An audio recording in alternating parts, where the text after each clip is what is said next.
Hey guys, আমি দেবজ্যোতি চলে এসেছি আমার নতুন ব্লগ নিয়ে। ঘুম থেকে উঠতে আজকে আমার খুব লেট হয়ে গেছিল।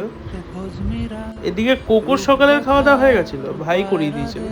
আমি আজকে আর ব্রেকফাস্টে যাইনি, একেবারে লাঞ্চে ঢুকেছি। লাঞ্চ ফাঞ্চ করে আমি রেডি হইনি তাড়াতাড়ি, কারণ আমার মাথা দিয়ে বেরিয়ে গেছিলো যে আজ আমার একটা বসন্ত উৎসব অ্যাটেন্ড করার কথা ছিল। তাড়াতাড়ি রেডি হয়ে বাসের অপেক্ষা করতে করতে বাস পেয়ে যাই। বাস থেকে নেমে টোটো ধরে নিই আর পৌঁছে যাই হচ্ছে বেলুরের লালবাবা কলেজে। হ্যাঁ, আর এখানেই আমার বসন্ত উৎসবটা আসার কথা ছিল।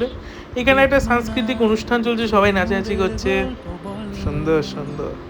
তারপর এখানে দেখছি যে যার বন্ধুদের সাথে রং মাখামাখি করছে, আলাদাই ব্যাপার স্যাপার চলছে। ভাই আমাকেও মাখিয়ে দিয়েছে, এরকম পিঙ্কি চুল করে দিয়েছে কেন। তারপর এখানে নাচ গান শুরু হয়, সবাই যে যার বন্ধুদের সাথে নাচতে শুরু করে দেয়। মানে কথায় আছে না, কি যেন মহল তৈরি করে দিয়েছে, পুরো মহল, আলাদাই ব্যাপার স্যাপার। আর আমি তারপর কি মনে হলো একটু ওপর থেকে ভিউটা নিয়ে, দেখতেই পাচ্ছ পুরো মাথায় ঘিচঘিচ করছে। হ্যাঁ, আমি কিছুক্ষণ আগে ওই নিচেই নাচছিলাম সবার সাথে। খুব মিষ্টি একটা ম্যাডাম এই অনুষ্ঠানটাকে হোস্ট করছিলেন। তার সাথে সাথে সবাই একটু যে যার বন্ধুদের সাথে, দেখতেই পাচ্ছ। তারপর ফটো ক্লিক, একে অপরকে আবির মাখানো, একটা আলাদাই অনুভূতি। তারপর আমার মনে হলো একটু গঙ্গার ঘাট ঘুরে নিই, কারণ এখানে এসেছি, গঙ্গার ঘাট খাবো না তা হয় না। তারপর র্যাপিডো বুক করে র্যাপিডো বুক করে নিয়ে চলে যাই হচ্ছে বাড়ির উদ্দেশ্যে।